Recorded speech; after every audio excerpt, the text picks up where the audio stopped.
Les adieux de Jacques Legros sur TF1, son discours émouvant. Jacques Legros est le trésor de TF1, c'est de l'histoire ancienne. Le journaliste a présenté son ultime rendez-vous ce vendredi 9 mai 2025 avec une vive émotion dans la voix et le regard. Il s'attendait à des surprises, il n'a pas été déçu.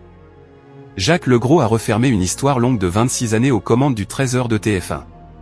Après une trentaine de minutes consacrées à l'actualité, le journaliste a été célébré par la chaîne. C'est mon dernier journal, vous devez le savoir, vous l'avez appris, a-t-il rappelé en fin d'édition. Donc, avant de vous remercier, j'aimerais qu'on accueille quelqu'un qui va me succéder, que vous connaissez déjà car elle est à l'antenne de TF1.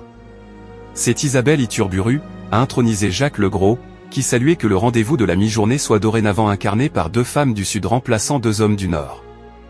La future joker de Marie-Sophie Lacaro a lancé, qui durant 8 minutes a mis en lumière les meilleurs moments du journaliste à la tête du rendez-vous d'information. Des scènes des coulisses, dans la tour de TF1, ont offert une immersion aux millions de téléspectateurs présents pour ce dernier acte.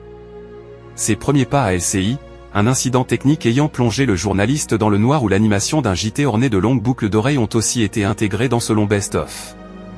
Et le voix off de conclure, c'est pour nous que ce n'est pas facile, Jacques Legros, qui a repris l'antenne, a expliqué pourquoi il répétait cette formule, ce n'est pas facile, avant de longuement remercier sa rédaction, je voudrais tous vous remercier pour ces belles années en votre compagnie, certains depuis fort longtemps.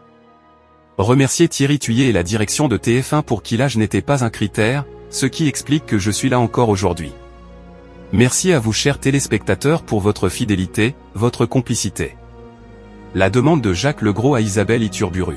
C'est alors que le journaliste a craqué en relatant une anecdote, « Chère Isabelle, je voudrais te raconter une histoire qui se passe en Gironde, dans un village où j'avais l'habitude d'aller. » A-t-il commencé. C'est Lucette qui m'accueille un jour qui me dit « Vous vous souvenez de la dame qui était devant vous l'autre jour ? Elle est revenue me voir après votre départ et m'a dit « Tu connais ce monsieur ?» Eh bien oui je le connais. Parce que moi j'ai mangé avec lui. Oui, je vous assure j'ai mangé avec lui. Elle confondait légèrement le réel et le virtuel. Et en fait oui j'avais mangé avec elle parce que j'étais en face d'elle où elle avait sorti son assiette pour déjeuner. Et Jacques Legros de conclure, plongeant dans les yeux d'Isabelle, ça Isabelle c'est le trésor, préserve-le. L'antenne a été rendue sous de chaleureux applaudissements pour celui qui a longtemps suppléé Jean-Jacques Pernaut.